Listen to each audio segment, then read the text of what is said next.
Sorry, y'all. I keep getting disconnected. Cypress Property Gal says, "Hey Todd, I'd love to connect with you as I'm doing virtual wholesaling. What area are you located in?" I'm in Middle Georgia, Cypress Property Gal, and I'm glad you said that because I'm getting a lot into virtual wholesaling this year as well. So yeah, definitely let's connect. Are you in the group, Cypress Property Gal? Are you in our group on Facebook? Bradley Brown says, "Did you use your contract?" Yeah, I did. And ultimately what happened, my contract became like the groundwork. And from there, once you get to closing, different contracts are structured by the actual attorneys. And one of the realtors that I've been working with a lot lately, like my main realtor, he'll normally send me some paperwork on his side. Kind of I guess some full disclosure paperwork. He'll send me some paperwork on his side, which I'll also sign as well. But initially, yes, I did use my contract with the seller and the buyer. My bad, y'all. My connection keep going on and off.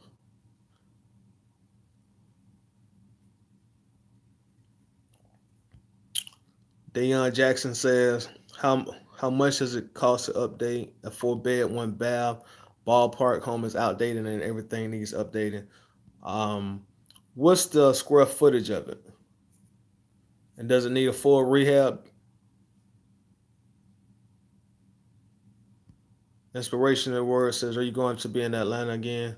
Yes, I am. Most definitely am. I'm in Atlanta quite a bit actually.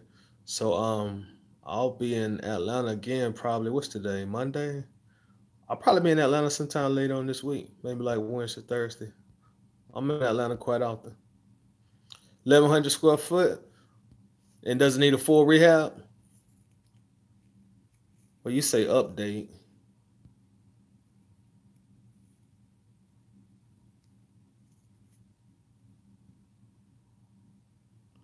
He says the house is solid. It just needs updating all around. So what I would do, Dayon, is take that square footage and multiply that by like 0.15 or 15. And whatever that comes to, that'll give you a ballpark estimate. I'm on the phone right now, of course, so I don't have my calculator in front of me. But yeah, take that square footage and multiply it like around 15. That'll give you a good estimating as far as your updated go. Now, if it only truly need updating, like kitchen, bathroom, stuff like that, you might even can take that square footage and multiply it by 12.5 or maybe even 10. It just really depends on exactly what you mean when you say updated. Everything looks like it was from 1990. Let me ask you, what year was that house built, Dayon? What year was it built?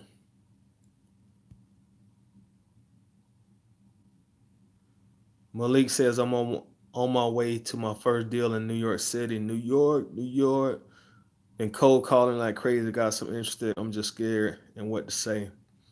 Malik, it's funny that you say that, Malik. Because before I went live, I was going to do a video and actually title it something like what to say when you talk to your sellers, or how to build rapport with your sellers to close deal. But instead of doing that, I just decided to go live.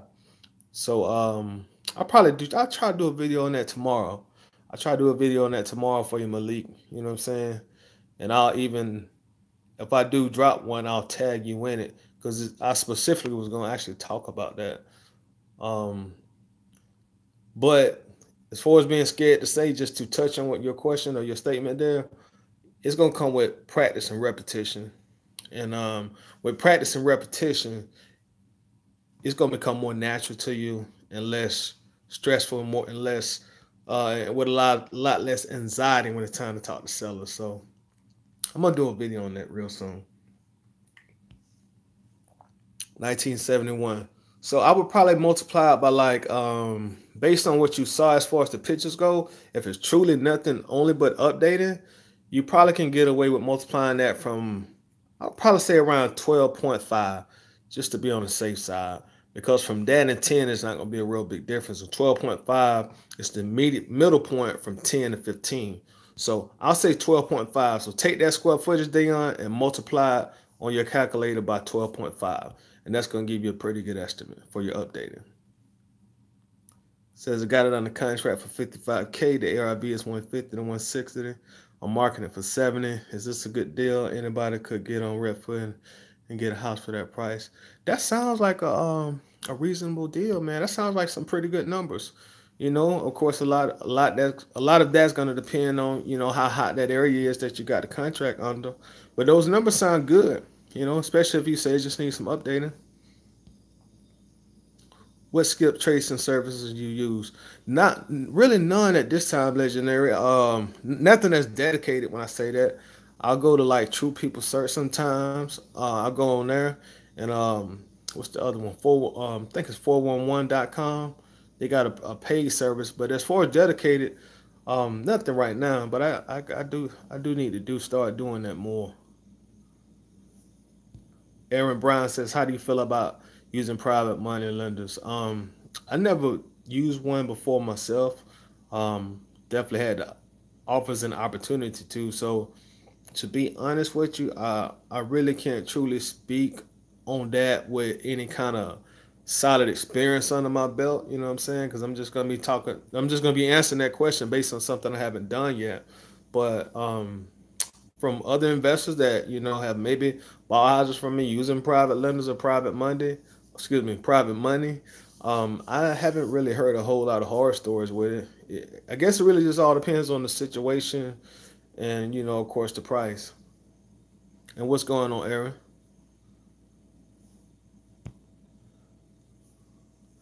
Aiden Rodriguez says got our first offer denied today for a 150K property. That's all right. You're gonna get more no's than yes in this game, so just get used to that, Aiden. What if I may ask? I know you said for 850K property, so what were they looking to sell it for? Like, what's their asking price, or what they trying to get it sold for? Around what price?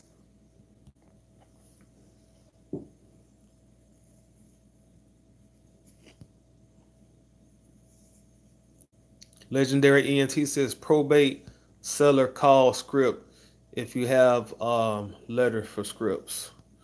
I got a I actually put something in that group. If you ain't in the Facebook group, Legendary ENT, join our Facebook group. I actually got a letter in there that I took a picture of. And so you can actually just look on there if you're in our Facebook group. It's in there. Dion says appreciate it. No problem at all, bro. You welcome, Aaron. What does wholesaling mean? Wholesaling, shoot, that's actually a easy but good question, man. It's kind of like somebody that wholesales goods, you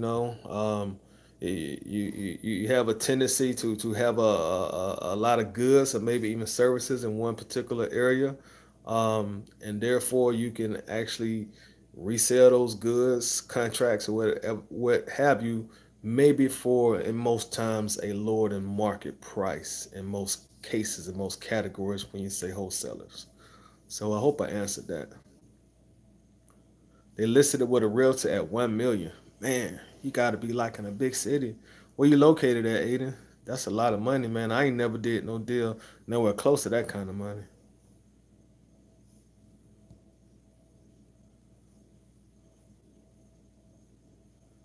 Dion says I had another deal, but seller called me today and asked for 1,000 EMD. I told him I got burned before, where the seller went missing on me and I couldn't get through with them again. They want 1,000 EMD. I mean, you can always like write in a due diligence clause in your contract, and that gives you an opportunity to do exactly what it says: due diligence on the property, and still be able to get your EMD back. Most people would do like maybe a 7 day EMD, 10 day. I've done some as short as 3 days, but that does give you at least some time to do some due diligence. So consider doing that, especially if you know it's a deal. You know what I'm saying? Especially if you know it's a deal.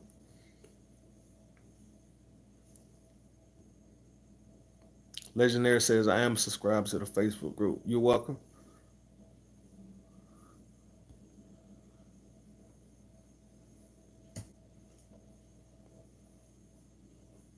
Malik says I'm using a system called PIN or PIN from a company called Connected Investors from my for my lead source. I really like it. It was expensive, but it gives me phone numbers, email, and social media info of the owner. Yeah, that sounds like some good stuff to have, Malik. I got a Connected Investors site, but I haven't. I'm sorry, a Connected Investors profile, but I haven't really been on the site in quite a minute now. So maybe something I'll look into.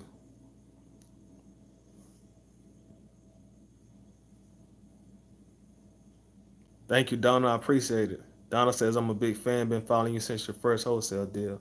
I really appreciate that, Donna. That was during the time when I recorded that video, man. I honestly never thought that I'd be sitting here, maybe what 3.5, 4 years later, still sitting in front of a camera making YouTube videos. Because that was never my intention. I was just so happy that day that I got that closing check, man. I was just so excited. So, but I definitely do appreciate that, Donald.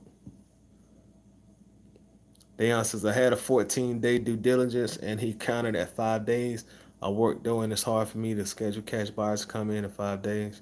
Yeah, I definitely understand that, Deion. If he counted with 5 days, maybe see if you can get him to stretch it out to 7 days, and that'll give you a full week. I mean, especially if you know it's a deal, you know, especially if you know it's a deal. Now, if you kind of skeptical with it, then you have to consider that as well. But if you know for sure that's a deal, it may be worth it. But I would count at 7 or 8 days. You know what I'm saying? Try to meet him somewhere in the middle. What's up, Jarvis? What's going on?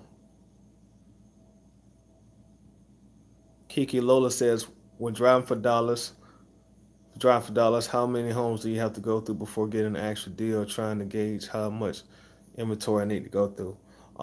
It kind of depends, Kiki, but I will tell you this: like, if you can just start getting out maybe like 25 pieces of mail per weekend when driving for dollars, and do that consistently. I would say after at least 100 letters, you're gonna have a deal probably gonna fall somewhere as far as those letters go. The more the merrier, of course, but it's really just a matter of being consistent with it and getting those letters out. I say at least a minimum of 25, and that's kind of like for a mid-sized market like mine. So if you're in maybe a bigger market than mine, which a lot of people are, maybe your goal may need to be scaled up to about 35 or 40 per week from driving for dollars. But driving for dollars are some great leads because you put your eyes on them already. So you already know the house is more than likely vacant or very distressed. So if you can get out based on your market anywhere from probably 25 to 40 per week consistently, I say after 100, bigger market, maybe 120, 130 letters just from driving for dollars, those deals will start to come in. I love driving for dollars. Oh, so you mail your leads and not call them? Yeah, I still mail my leads, Kiki.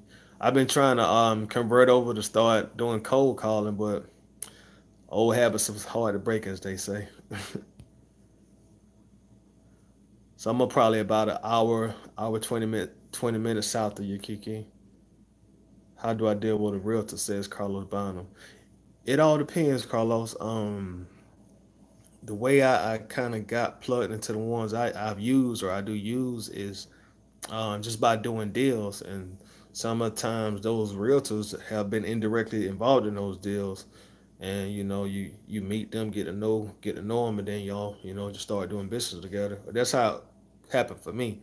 But it's really just getting to know them, fill them out, you know, and see if you guys can work together.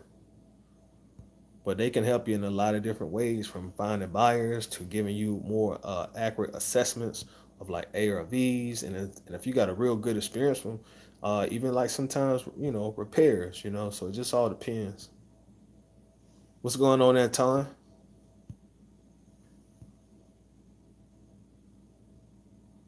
What do Jarvis says? What do you find a listing of foreclosure and making? I can't really say, Jarvis, because I really never mailed the foreclosures. As far as finding the list, that's probably something you can probably get from a realtor, maybe. Um, but as foreclosures go, since that's gonna be public record, somewhere in the county probably got it. So I would probably try the county courthouse.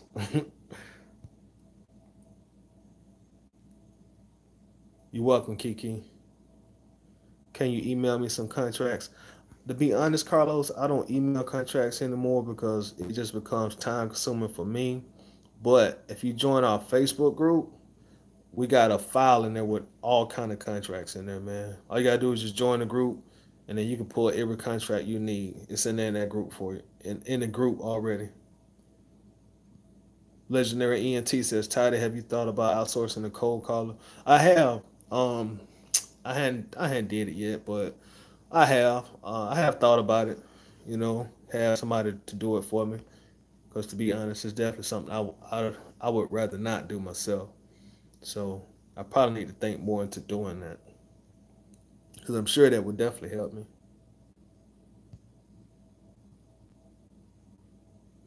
Yep, you're absolutely correct, Kiki. Yeah, y'all join the group, man. Cause a lot of stuff that's being asked, we got it in the group for you. So my bad. I'm telling people about the group, but I hadn't dropped the link. So let me go and drop a link, y'all. But like contracts are in there.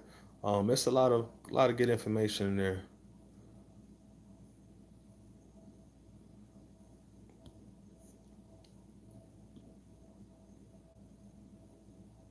Let's see. My name bleeds. That group is so clutch.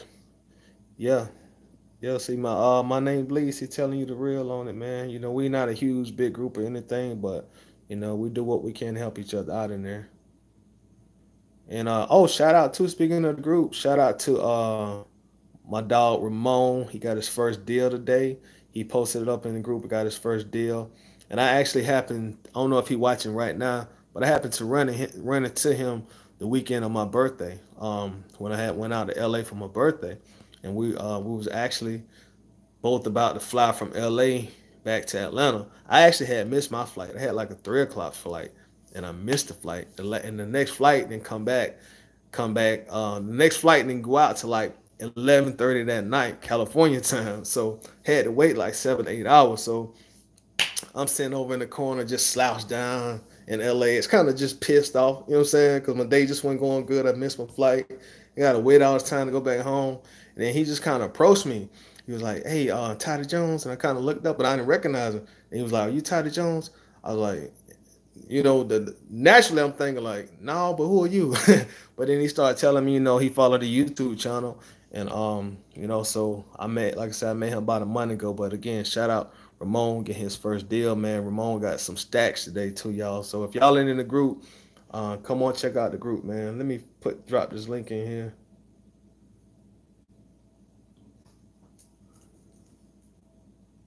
I should have put my glasses on. I can barely see.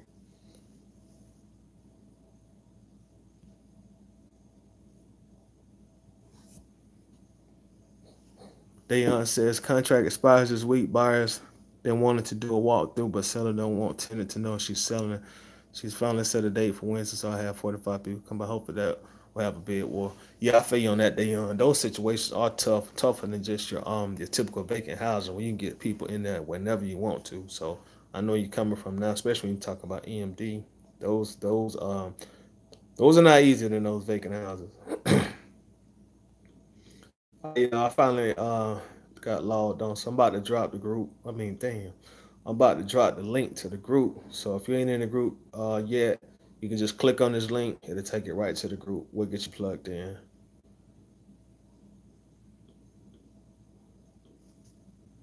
All right, so just drop the link in there to the group. It's called Apex Mastermind, Carlos, and I just dropped the link in there. Legendary ENT says, outsource what you can to scale the business, boss. You're absolutely correct, Legendary. I be slipping sometimes. Seller has no problem extending it, though the property is in Inglewood, Chicago. If they're gonna let you, no problem extending it, I would definitely extend the contract if you can. But then again, I don't know if that EMD issue is still gonna be there for you. It's 25 bandit signs a week enough. Um, Depends on your market. I must just say generally no, unless you already got a lot of signs out there already, and you just going to replenish your signs by 25 a week, kind of maybe just doing a little maintenance or whatever. But if you just starting off, you ain't built up a lot of signs out there already. I would probably say try to shoot up about 50, to get yourself out there. And maybe if you can, if you it'll be hard, but if you got it in you, try to put up 200 for one weekend, and then just start going from there. Like maybe then 25 a week. But it really depends on how big the market is that you're targeting. But I would probably say try to do more than that if you can.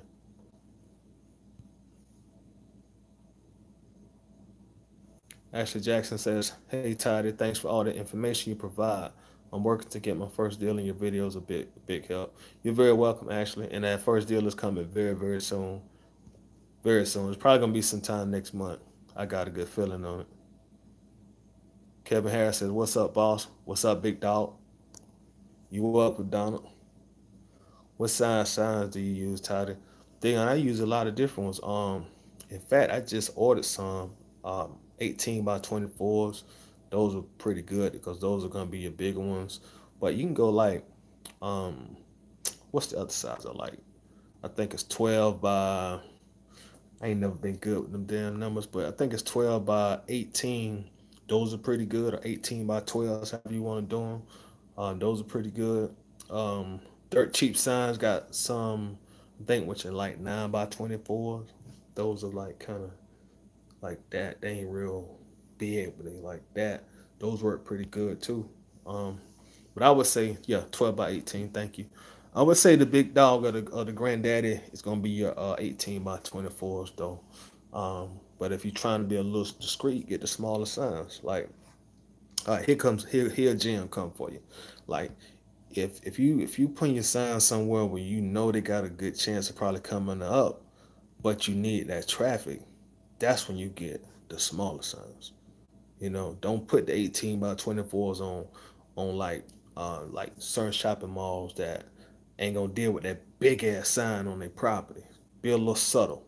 You know what I mean? So if you're in a place like that where you know the chances are they're gonna probably take them up anyway, but you just need that traffic, even if it's just for the weekend, get a little sign.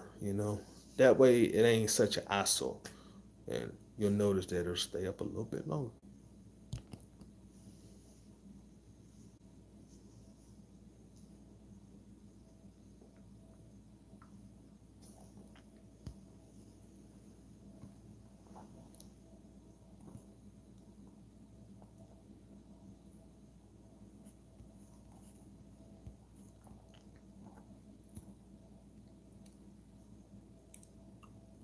All right, y'all. So I probably got like 5 more minutes in me. We'll do like half an hour tonight. What major zip codes do you invest in Atlanta? Um, Dang, I haven't really targeted any zip codes in Atlanta as of yet, man. That's on my to-do list this year as well. I really just been focused on my market here in Middle Georgia so far, and also been doing some work out in Columbus too. Did some deals down there, but I'm about to jump into Atlanta now, which I should have been done did. So maybe when you ask me that next month, I can have some better zip codes to tell you.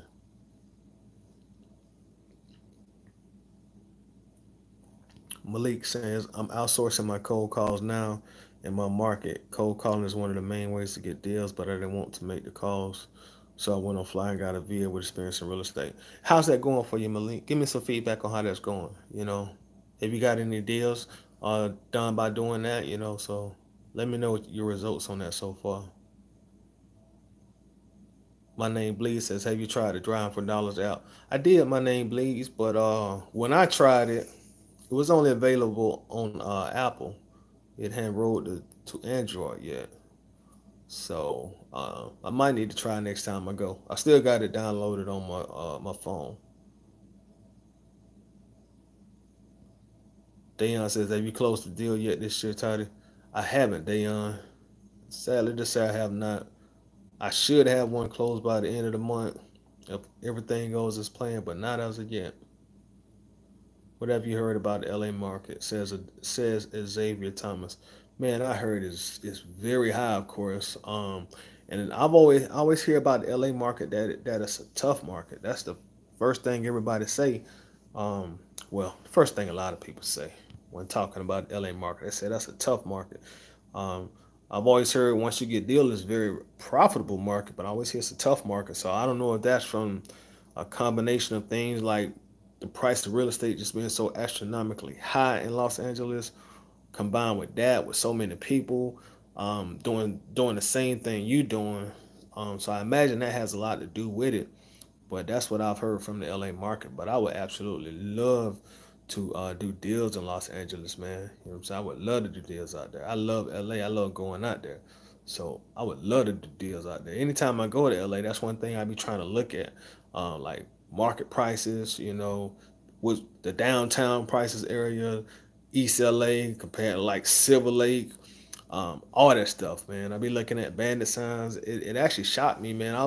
Last time I was in Los Angeles. I was in, I was actually going down to Beverly Hills, my first time going. Didn't do no shopping or nothing like that, but I just wanted to go to see it, and I actually saw bandit signs out there. It wasn't a lot, but I saw them posted out there. So that's something that I'll always be looking for when I'm out there.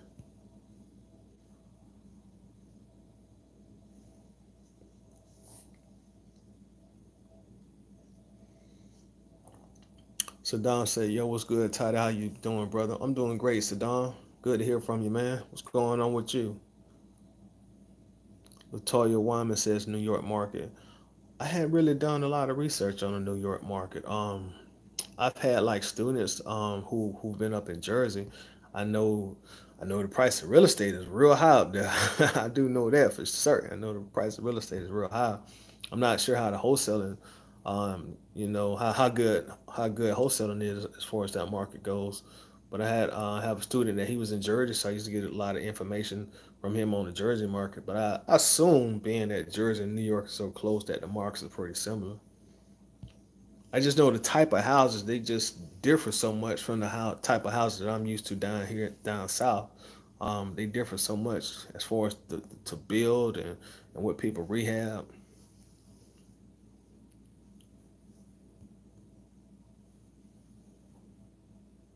So Dom says, "Have you tried Ringler's voicemail yet? Or voicemail? Do you know what it is? If you did, please share your experience and your results." I have tried some Ringless voicemails on Saddam. I have done some of those. Um, and from what I've done, the little bit that I have done, it seemed to be pretty good for me. The people they out there, if they're motivated, they're interested. Once they see that voicemail and they hear it, they call you back. So, you know, I think if you get good at that and you master it, I think it can be extremely fruitful, for whoever does that. Sean Field says, "How soon after probate case been filed do you target the petitioner, or does it matter when they file?" I would probably say as soon as the file is complete. You know, I try my best, but yeah, as soon as the file complete, I try my best. Like if they've just like recently passed away, I might give it a few weeks, but as soon as that file is complete, that's probably gonna be your best time to go ahead and do your marketing. Donna says, "Are you wholesaling full time?" Yeah. Yes, I am, Donna. And I don't use a CRM. Um, I was on Podio for a minute, tried it out, but I don't use a CRM. I'm really old school, so I just got like a real big old pad I use that I normally always have on me, and got some real nice pens that that I normally keep on me. So that's really what I use mostly, man, to keep what I really need to keep organized. Some stuff I got on my files on my laptop here, but as far as my day to day driver, my pen and my pad.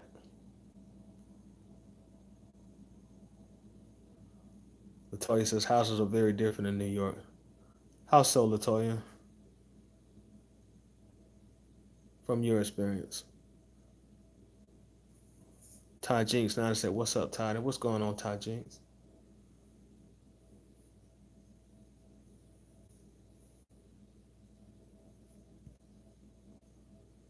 Jeff Michael says, "Hey, Ty, what's going on, Jeff? I hope you had a good year. So far, so good. Thank you. Quick question for probates: would you rather do the closed cases first or the open cases?" I would probably go with the closed cases because those open cases, those can stretch out for some years and sometimes some decades. So your closed cases, you already know everything ready to go to the closing table if you call the seller, and everything is ready to move. So I would definitely say closed cases, from my experience and kind of how I like my pipeline to move. Tara Walker says, keep up the good work. Thank you so much, T-Pop. I really appreciate that. And I see you got looks like a fox there in your profile picture. OG Lotto says, hey Tyler, thanks for adding me to Mastermind fam. Greatly appreciate it. My question was, how do you use a wholesaler house? How do you use a wholesaler house? The person lives in the house. I'm getting ready to start marketing. Getting ready to, I think OG Lotto, are you asking me how to wholesale a house when someone's still living in there? Is that what you're asking? Just so I make sure I understand your question.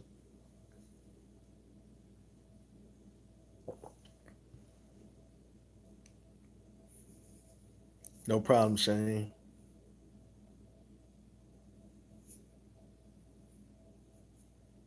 Ty Jinx 9, I can't say. I hadn't really done no subject deals like I'm sorry, subject to deals directly or any short sale. So I really couldn't say. I would assume this is me guessing. Don't take this answer as what it is, but I would assume that the paperwork probably will be a little bit differently based on how that sale is structured or how that transaction is gonna be structured. But then again, no, I don't know. I don't have a lot of experience right there. Latoya says I'm in the city. Majority of the houses are upstate houses hours away from me. Oh man, oh I see what you're saying. That's not good because I'm surrounded by nothing but houses.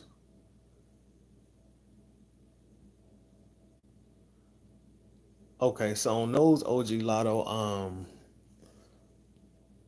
those are a little more tougher than your typical vacant houses, but they can be good. On those, you kind of want to be more transparent with your sellers. Let them know, hey, I have investors. I'm gonna be bringing my investors by here, but I'm gonna actually, contact you a couple of days before we come, so I can make sure it's convenient with them.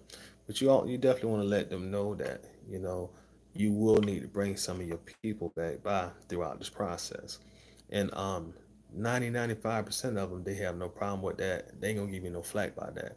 A lot of them come to expect that. But just let that be known to them. And now, anytime you bring your buyers over there to look at it, you always want to make sure that you're there in that situation. Always make sure you're there in that situation. And another tip here is if the appointment is scheduled at 1, you get there like 20 minutes early. You always be there before your buyer be there. That way you can stay in control. You can stay in control of the buyer and stay in control of the seller.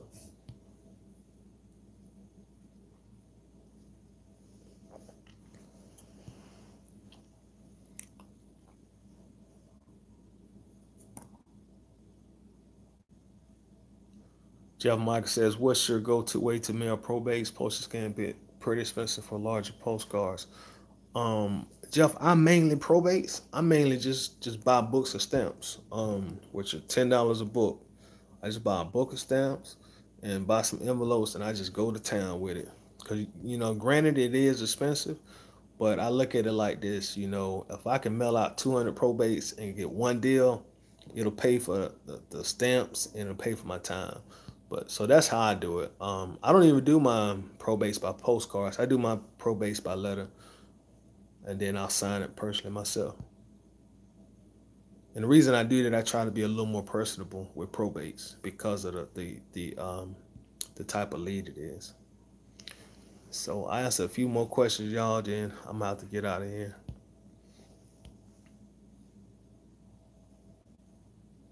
Terry Fan Troy said, "What zip codes you think are hot in DeKalb County?" I wish I knew, Terry. I wish I knew. I hadn't done enough groundwork, nor do I have enough experience yet in DeKalb to really say.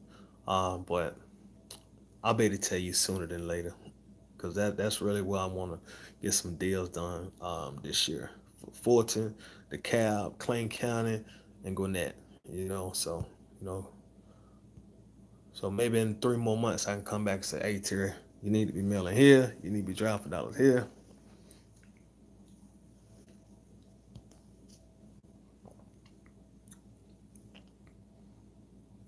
How can you find a real cash buyer on Craigslist? There seems to be a lot of wholesalers. Just specify that you don't want any wholesalers contacting you in your ad, the body of your ad. You know, specify that you look for cash buyers only, no wholesalers, please. Absolutely no wholesalers. Just make it be known in your ad statement that you don't want to deal with wholesalers, and that'll weed out a lot of people. You'd be surprised on how many tire kickers that's gonna weed out just by specifying that. Put it in capital letters if you have to, respectfully. Mojo Smooth says, "How long should a purchase agreement be?" That's gonna vary. Some people's is just one page. Mine is 2 pages. Some people I've done some, and I give them my 2 page, and they'll come back with a 7 or 8 page. So it just varies. But typically, from our perspective, 1 or 2 pages, in my opinion, is enough. You should be able to get everything you need wholesaling the house, in my opinion, in 1 or 2 pages. In my opinion, in my market.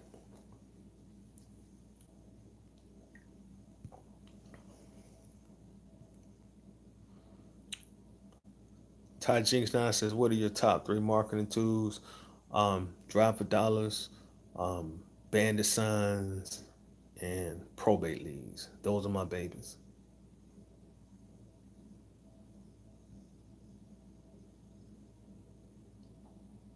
Kiki says, "How many deals do you close on average each month now that you're more seasoned?" Right now, currently about 2 to 3. I had a real good month last year. I think I had like 7 or 8 in 1 month. But a good average would be about 2 to 3. You're very welcome, Latoya. Aaron Brown says, "Do you get a list of probates before? Do you get a list of probate before you go to your counter? Or do you go through some other vendor?" Sometimes I'll go directly to the county and get them myself. Sometimes I'll buy them. I'll buy a list of probates from a list provider.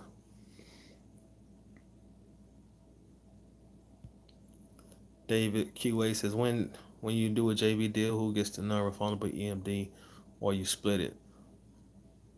That's a good question. When you do a JV, who gets the non-refundable EMD?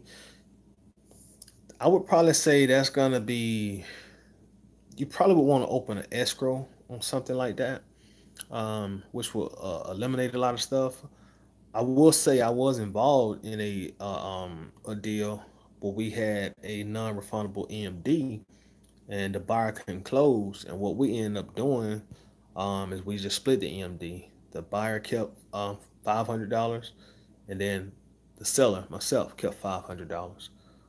So I guess it really just varies based on the situation.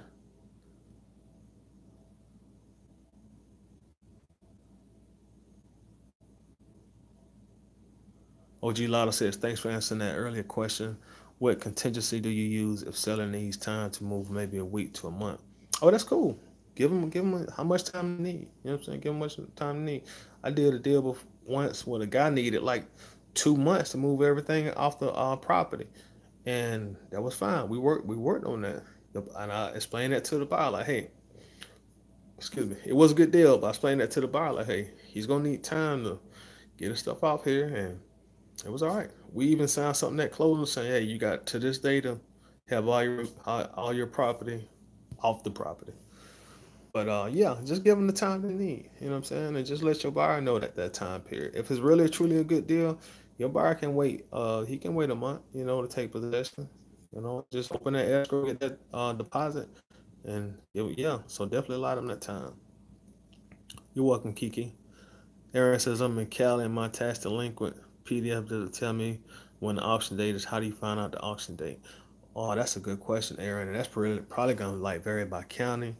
I wish I could give you the answer, brother, but you probably would want to ask somebody who's probably actually actively working in that California market. I really wish I could tell you the answer to that, but that's a great question. All right, so this is probably gonna be the last question, y'all. I gotta break out. This comes from Tasha Carter. "I'm in New Jersey. What are your due diligence best practices?" From a due diligence best practices, kind of explain that a little more to me, Tasha, so I know exactly how to answer that. Because I was going to answer it one way, but I want to make sure I fully understand the question that you're asking me.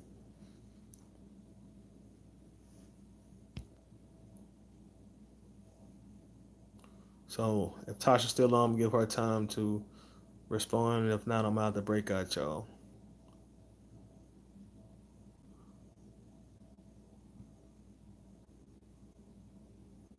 Let me drop the link before I get out of here, y'all, to the group. Would love to have all y'all in the group. So make sure to click on this link and join our group, Real Estate Investing Group on Facebook. So link is in there. So make sure to click on that link and join us in the group.